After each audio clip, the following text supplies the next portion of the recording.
kita ng mag-ina. Akala niya ay magkikita na silang dalawa ngunit hindi niya inaasahan na magiging ganoon ka-ironic ang buhay.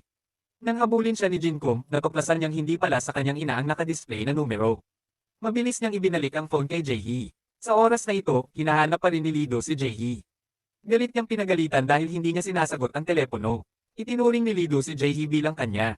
Naisip niya na kailangang kunin ni Jaehee ang kanyang pag-aproba para sa anumang desisyon na gagawin niya.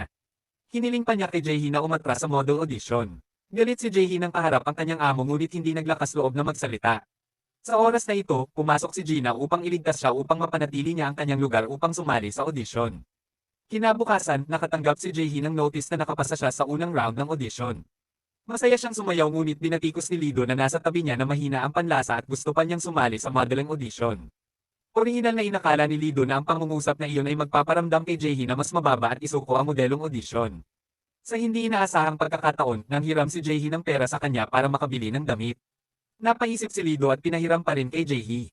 Kinuha ni Jaehee ang hiniram na pera at masayang pumunta sa tindahan ng damit kung saan niya isinala ang kanyang ID card noong nakaraan. Ang hindi niya inaasahan ay may nagbayad ng kanyang damit at kinuha ang kanyang ID card. Nag-aalala si Jaehee na baka may gumamit ng ID niya para malaman ang totoong identity niya. So, sobrang natakot siya. Kung ano man ang kinatatakutan niya, nangyari iyon. Kinuha na pala ni Junhyun ang ID ni Jaehee. Para imbestigahan ang layunin niya sa paggamit ng peking pagkakakilanlan para lapitan si Lido, pumiling siya sa isang detective na tulungan siyang mahanap ang graduation photo album ni Jaehee mula sa paaralan. Inihambing ni Junhyun ang ID at larawan ni Jaehee. Ipinaalala ng dalawang ito sa kanya ang matabang clean ng lady at si Jaehee na nawala sa banyo. Natakot si Junhyun at inisip kung halimaw si Jaehee. Dahil sa sobrang takot, patuloy na sumisigaw si Junhyun na baka panaginip lang ito. Mabilis na lumipas ang oras hanggang sa araw ng ikalawang round ng model audition. Si Jaehee ay may magandang hairstyle at nagsuot ng magandang damit mula sa tindahan ng damit. Pagkatapos magpalit ng bagong damit, napakaganda ni Jaehee. Ang paksa ng panayam sa ikalawang round ay ang pagkuha ng larawan ng isang poster ng unang pag-ibig.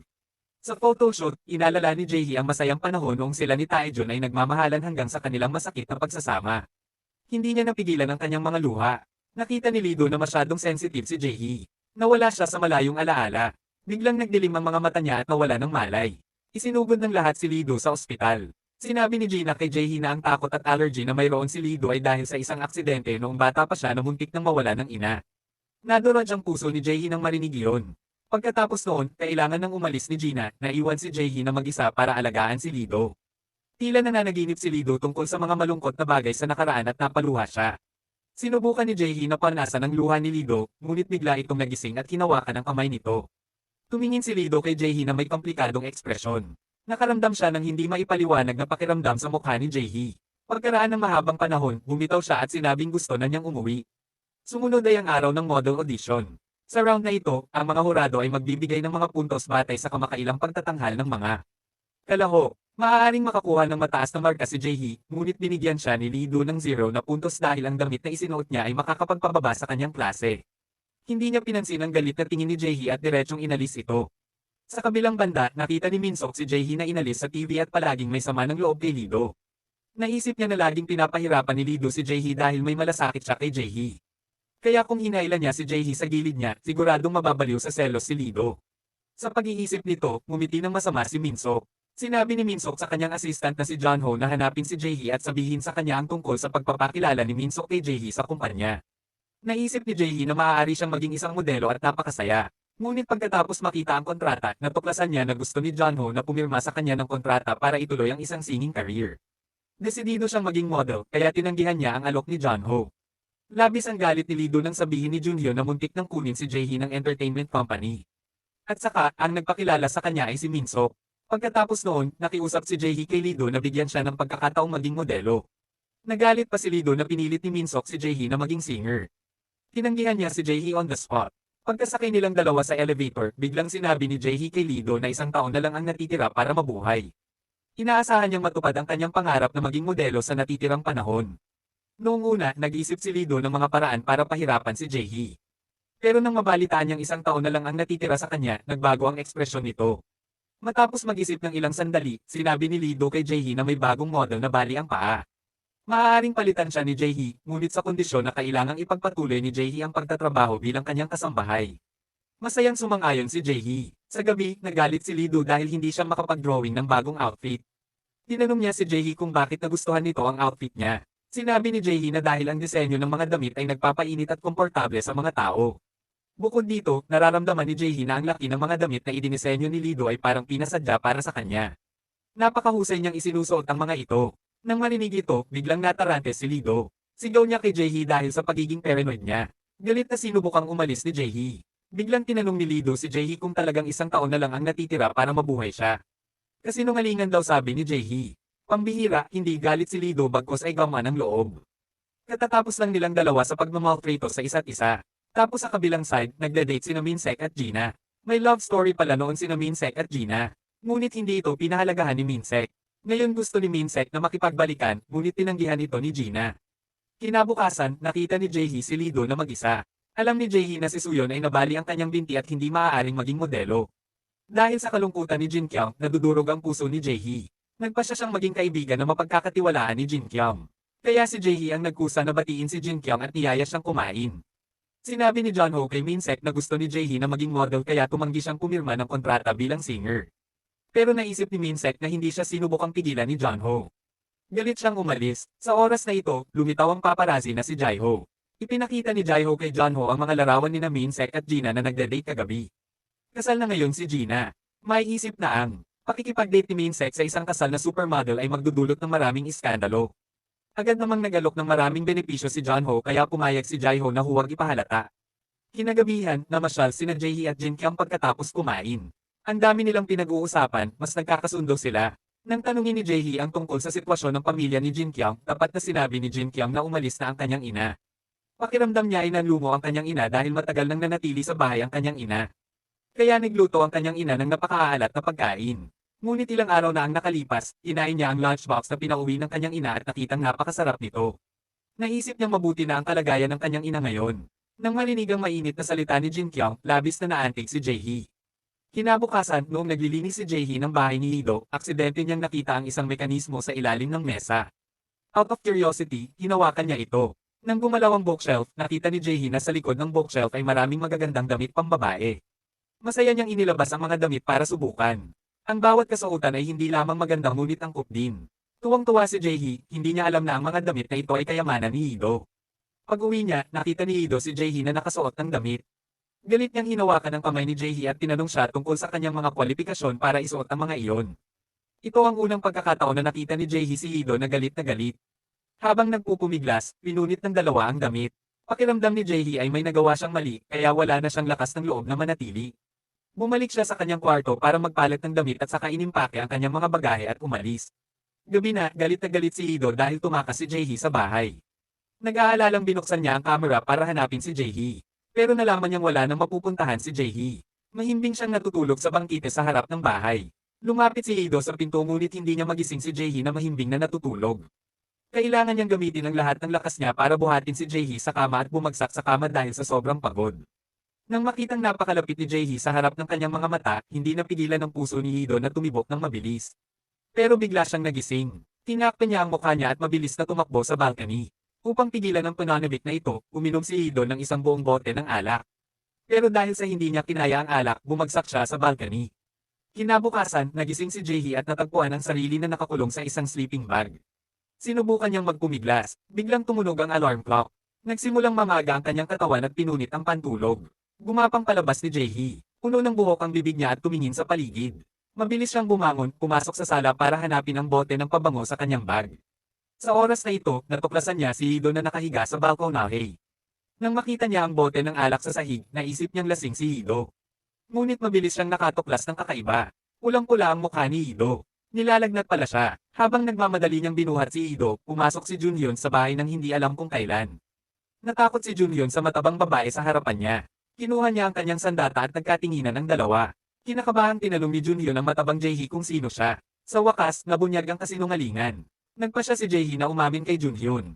Dinala niya si Junhyun sa rooftop at nag-spray ng pabango sa katawan niya sa harap niya.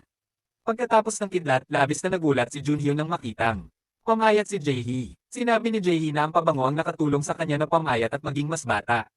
At nakiusap siya kay Junhyun na tulungan siyang itago ang sikreto. Naisip din ni Junhyun na si Jaehee ay isang mangkukulam na gumamit ng mahika. Hiniling niya kay Jaehee na iwan si Lido. Dahil sa sobrang pagkabalisa niya, aksidenteng nahulog sa lupa ang bote ng pabango. Nalungkot si Jaehee nang makitang natapon ang kalahati ng pabango. Pinuna niya si Junhyun bilang isang mamamatay tao. Ang natitirang kalahati ng pabango ay nangangahulugan na kalahating taon na lang ang kanyang mabubuhay. Natigilan si Junhyun sa mga salitang ito at nakaramdam ng labis na panghihinayang. Nagpasya siyang itago ang sikreto ni Jaehee. Pagkatapos paalisin si Junhyun, bumalik si Jaehee sa kwarto niya. Natuklasan niya na si Ido ay may mataas na lagnat. Tutulungan na sana niya si Ido na magpalit ng basang damit ng magising ito at hindi niya naintindihan na may binabalak itong masama. Natakot si Ido at mabilis na pinalayas ng kwarto ang malabog na babaeng ito. Susunod, sinamantala ni Ido ang pribilehiyo ng mga may sakit at nagsimulang mayabang na utusan si Jaehee. Minsan nagrereklamo siya ng pagiging malamig at hiniling na magsuot ng heating pad. Minsan ay nagrereklamo siya na naiinitin at pinapaligo. Lumipas ang isang araw at pinahirapan si Jaehee at napahiga sa kama. Kinabukasan, nabalitaan ni Minsok mula kay Junhyun na may sakit si Ido at nakansela ang photoshoot para sa costume. Bilang kaaway ni Ido, nagpasya si Minsok na pukawin si Ido para lumala ang kanyang karamdaman. Ilang sandali pa, naglilinis si Jaehee ng bahay nang marinig niyang tumunog ang doorbell. Nagulat siya nang makita ang kanyang idolo sa screen ng camera. Mabilis niyang binuksan ang pinto para salubungin si Minsok. Laking gulat ni Minsok nang makita niya si Jaehee. Akala niya ay may tinatagong kagandahan si Ido. Mabilis na ipinaliwanag ni Jaehee na siya ang kasambahay ni Ido at naayos ang hindi pagkakaunawaan. Sa pangalawang pagkikita nila, napakasaya ng pag-uusap ni Jaehee at Minsok. Mabilis silang naging magkaibigan. Sa sandaling ito, biglang sumulpot si Ido. Walang sabi-sabi, tinulak niya si Minsok sa lupa. Ang dalawang taong ito ay tila may matinding puot na nagtatalo sa sandaling sila ay nagkita. Lalaban na sana si Minsok nang sinabuyan ni Ido ng pepper spray ang mukha niya. Noong gabing iyon, hindi pa rin makapagdisenyo ng bagong outfit si Ido at pumunta siya para makipag-away kay Jaehee. Nakita niya si Jaehee na seryosong nagde-design ng mga outfit para sa isang photography contest. Bilang isang mahuhusay na taga-disenyo, hindi kinaya ni Ido ang kanyang kakilakilabot na mga disenyo. Kaya nagpasya siyang turuan si Jaehee. Pagkatapos ng emosyonal na paglalarawan ni Ido, isang bagong disenyo ang isinilang. Tiningnan ni Jaehee ang drawing at hinangaan ito. Dinalaan ng narcissistic na si Ido si Jaehee na huwag umibig sa kanya. Kinabukasan, sinuot ni Jaehee ang outfit na idinisenyo ni Ido para lumahok sa isang paligsahan sa photography. Siya ay lumitaw na napakarilag sa isang mahabang itim na damit at ipinakita ang kilos ng isang reyna.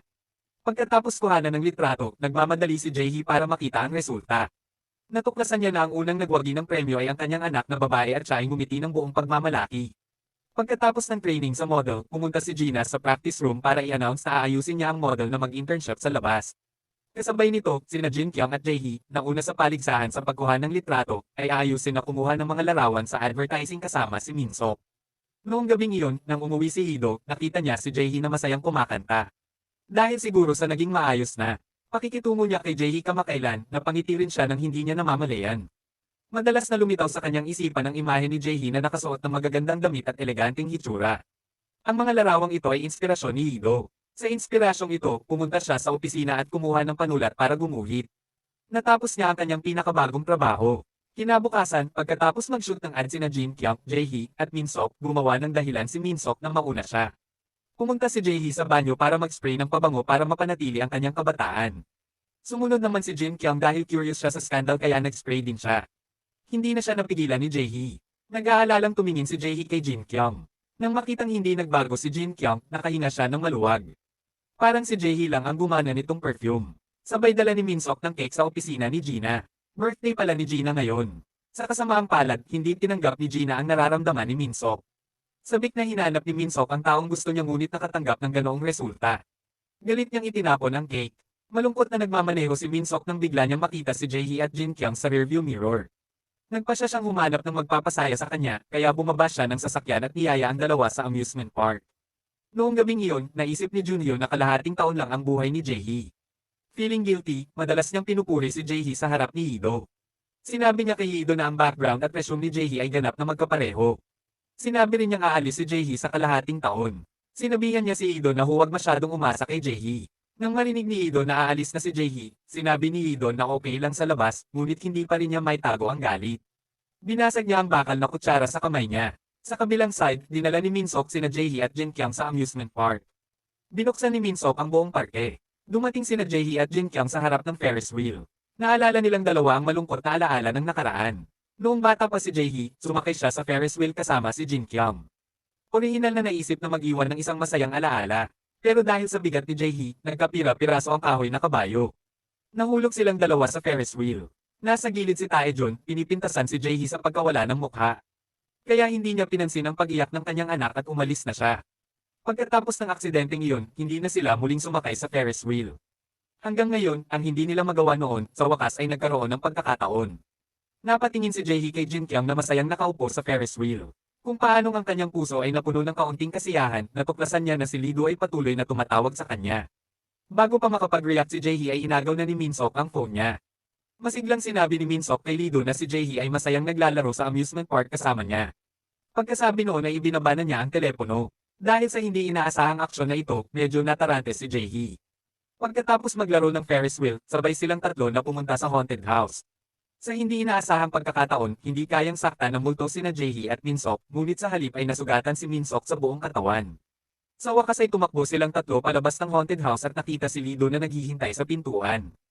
Ang masayang kapaligiran ay naging lubhang awkward nang lumitaw ang mayabang na si Lee Do. Sinadya ni Minsok na hinaila sina Jaehee at Jin Kyung para kumuha ng ID photos para magalit si Lee Do. Nang matapos silang tatlo mag-post, sumabad si Lee Do. Sunod, hinaila ni Minsok ang lahat para sumakay sa roller coaster. Si Lee Do ay takot sa matataas, ngunit dahil gusto niyang maupo sa tabi ni Jaehee, sinubukan niyang pagtagumpayan ang kanyang takot sa mga roller coaster. Nang magsimula na ang roller coaster, mukhang kalmado lang si Lee Do, ngunit agad na tumili at gustong bumaba. Umalingaw sa buong amusement park ang kaawa-awang sigaw niya. Nang huminto ang roller coaster, nahimatay si Lee Do. Gabi na, pagkatapos iuwi ang lahat, sadyang niregaluhan ni Minsok si Jaehee ng isang pares ng sapatos para sa kanilang unang date. Pagdating niya sa bahay, excited na sinubukan ni Jaehee ang sapatos na ibinigay sa kanya ng kanyang idolo, ngunit natuklasan niyang hindi kasya ang sapatos sa kanyang paa. Si Lee Do, na nakatayo sa tabi nila, ay sinamantala ang pagkakataon na kutsain si Jaehee sa pagsasabing maraming pares ng sapatos ang ginamit upang kunin ang mga babae sa ball ni Minsok. Ang sapatos ni Jaehee ay isang pares lang na pinili niya ng random. Sinabi ni Lee Do kay Jaehee na huwag masyadong mag-isip. Pagkasabi noon ay ngumiti siya na para bang naghiganti siya ng kung anong sama ng loob at tumalikod na para umalis. Napatingin si Jaehee kay Lee So ng mayabang at walang magawang umiling. Dumating ang araw na pumunta ang mga modelo para mag-practice. Dahil hindi pa sapat ang edad ng mga modelo para mag-practice, kailangan nila ng pirma ng kanilang mga magulang, kaya walang choice si Jin Kyung kundi hanapin si Taejon para pipirmahan. Tahimik siyang tumanggi at pinakiusapan din si Jin Kyung na mag-aral ng maayos sa bahay at huwag gumawa ng kalokohan. Walang choice si Jin Kyung kundi ang sumuko sa pagsasanay na ito. Pagkatapos ay hindi niya sinasadyang natuklasan ang isang larawan na pinunit ng kanyang ina sa palayok ng bulaklak sa balkonahe. Matapos pagsamahin ang mga piraso ng larawan, nagulat si Jin Kyung nang makitang ang taong nasa larawan ay kamukhang kamukha ng nakatatandang kapatid na babae sa grupo ng mga modelong nakilala niya kamakailan. Kara-rating lang ng grupo ng mga modelo sa hotel para sa kanilang internship. Nag-alala si Lee Do kay Jaehee kaya sinundan siya nito. Noong gabing iyon, habang nakaupo at nag-uusap ang grupo ng mga modelo, biglang nakatanggap si Jaehee ng text message mula kay Lee Do na nagsasabi sa kanya na pumunta sa kanyang silid. Walang choice si Jaehee kundi pumunta sa kwarto ni Lee Do para lagyan ng facial mask. Kasabay nito, dumating din si Mayo mula sa grupo ng mga modelo sa sahig kung saan naroon ang kwarto ni Lee Do. Sinadya ni Mayo na lumikha ng pagkakataong makilala si Lee Do para akitin siya, ngunit aksidenteng nakita ni Mayo si Jaehee na umalis sa kwarto ni Lee Do at naghahanda na bumalik sa kanyang silid upang magpahinga. Naramdaman ni Mayo na may nadiskubre siyang malaking sikreto kaya dali-dali niyang kinuha ang phone niya para kunan ng litrato si Lee Do na sinusubukang pigilan si Jaehee. Kinabukasan, sinama ni Gina ang group hiking. Habang pababa ng bundok, biglang nalaman ni Jaehee na nawawala ang kanyang pabango kaya mabilis siyang humiwalay sa grupo para hanapin siya. Pagbalik niya sa hotel, hindi mahanap ni Gina si Jaehee kaya mabilis niyang ibinalita kay Lee Do ang pagkawala ni Jaehee. Nang marinig ito ni Lee Do, labis siyang nagalit. Agad niyang nilakasan ang malakas na ulan at tumakbo sa gubat para hanapin si Jaehee. Ang madilim na kagubatan ang gumising sa matinding takot ni Lee Do, ngunit para sa babaeng gusto niya, sinubukan niyang pagtagumpayan ang kanyang takot. Malakas siyang naglakad papunta sa kagubatan. Kasabay nito, natuklasan ni Jaehee ang isang bote ng pabango sa bangin. Yumuko siya para kunin ito, ngunit nadulas at nahulog sa bangin. Sa sandali ng panganib, hinawakan niya ang isang sanga ng puno sa bangin. Sa sandaling ito, naghalo ang tubig at nagsimulang bumukol ang kanyang katawan. Nang makitang mabali na ang sanga ng puno, desperadong kinuha ni Jaehee ang bote ng pabango, saka nahulog sa bangin kasama ang sanga ng puno. Si Lee Do na nasa malapit, narinig ang sigaw ni Jaehee at labis na nag-alala. Sinundan niya ang hiyaw hanggang sa bangin at natuklasan niya ang isang piraso ng damit ni Jaehee sa sanga ng puno. Nahulaan niya na baka nahulog si Jaehee sa bangin kaya mabilis siyang tumakbo sa paanan ng bangin. Kasabay nito, nahulog si Jaehee sa bangin ngunit buti na lang naligtas ito ng isang sanga ng puno. Narinig niyang tulala ang tawag ni Lee Do, kaya dali-dali siyang gumamit ng pabango para bumalik sa pagiging dalaga. Ilang sandali pa, tumakbo si Lido sa pinangyarihan at nakita si Jaehee na nakahandusay sa lupa. Nagpanik siya at tumakbo para sunduin si Jaehee at patuloy na tinatawag ang pangalan nito. Nagising si Jaehee mula sa pagkakoma. Nang makita ang mukha ni Lido, hindi niya namamalaya na masayang ngumiti. Maya-maya, dumating na ang ambulansya at isinugod ni Lido si Jaehee sa ospital. Sinabihan si Lido ng pangunahing doktor na si Jaehee ay nagkaroon ng sprained wrist ligament at kailangan ng cast, ngunit para makasigurado, kailangan pa rin siyang masuri.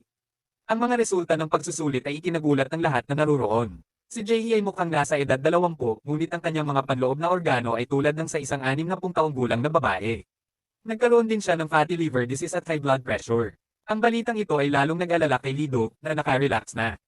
Kaya nagsimulang magplano si Lido na hikayatin si Jaehee na magbawas ng timbang. Eksaktong 6 AM, ginising niya si Jaehee para mag-ehersisyo sa umaga. Hinailan niya si Jaehee ng isang higanteng gulong para tumakbo. Hanggat hindi siya makatakbo, gagamit si Lido ng fatty liver disease at high blood pressure para pasiglahin siya. Sa pagkain, gulay at simpleng dibdib lang ng manok ang pinahintulutan kay Jaehee. Pinahirapan si Jaehee to the point of misery. Mabilis siyang tumakbo para magsumbong kay Jinyon. Laking gulat ni Jinyon sa narinig niya. Si Lido noong una ay walang pakialam sa iba, ngunit ngayon ay ganito na ang pagmamalasakit niya kay Jaehee. Natuto pa siyang magluto para kay Jaehee. Kinagabihan, patuloy na pinupuri ni Jaehee ang masasarap na pagkain na ginawa ni Lido. Pagkatapos ng hapunan, hindi magamit ni Jaehee ang kanyang mga kamay, kaya hiniling niya kay Lido na tulungan siyang kumamo sa kanyang likod. Sa hindi inaasahang pagkakataon, isang daliri lang ang ginamit ni Lido sa pagkamot sa likod ni Jaehee. Kakasimula pa lang ng dalawa ng buksan ni Minsok at Gina ang pinto at pumasok. Ito ay nagpahiya kay Lido at Jaehee. Nag-alala pala si Gina na nasugatan ni Jaehee ang kanyang mga braso at hindi siya nakapagluto para kay Lido. Kaya nagdala siya ng mesa ng pagkain para bisitahin ang dalawa. Sa hindi inaasahang pagkakataon, hindi nagpasalamat si Lido at nagpakita pa ng pagkainip na gustong itaboy ang dalawa. Hindi gusto ni Minsok si Lido, kaya hindi lang niya pinansin si Lido, sinadya din niyang pinakain si Jaehee ng pagkain sa harap ni Lido. Nainita si Lido at nakipagtalo kay Minsok. Hindi matanggap ni Gina ang paningin ng dalawang lalaki na nagtatalo kay Jaehee, kaya tumayo siya at umalis. Agad naman silang hinabol ni Jaehee. Pagkaalis nila, naging battlefield agad ang hapagkainan sa pagitan ni Lido at Minsok. Mula sa paghagisa ng mga bagay sa isa't isa, nauwi sila sa pagbato ng sa isa't isa. Hanggang sa bumalik si Ano kaya ang mga susunod na mangyayari? Abangan sa susunod na episode. Mag-subscribe para lagi kang updated sa mga bagong episode at recap.